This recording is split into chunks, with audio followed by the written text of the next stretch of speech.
நாங்கள் வந்து ஒரு முக்கியமான விஷயத்துக்காக போயிட்டுருக்கோம். ஆனால் இந்த பசங்க வந்து தின்னணும் எப்போ பாரு தின்ற நினைக்கல. யாரும் சொல்ல இவ கூட்டிட்டு வந்து அடுத்தவங்க சொல்றாங்க. ஆமாங்க, வீட்டிலேருந்து வெளியே வந்தாலும் எனக்கு எதாவது சாப்பிடணும் போல இருக்கும். நான் ஒரு சாப்பாடு பைத்தியங்க.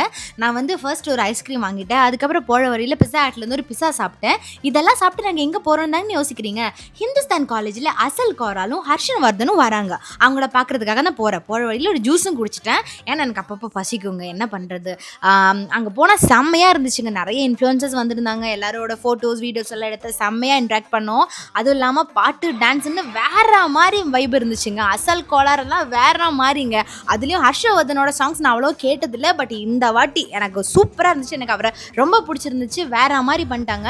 இதில் ஆடி ஆடி ஆடி ஆடி அப்படியே டயர்ட் ஆகிட்டுங்க. என்ன சொல்கிறது, ரொம்ப நாளுக்கு அப்புறம் மனசு அப்படியே ரிலாக்ஸ் ஆன மாதிரி இருந்துச்சு. தேங்க்ஸ் டு ராம் ப்ரோ, அவர் தான் டிக்கெட்ஸ் கொடுத்தாரு.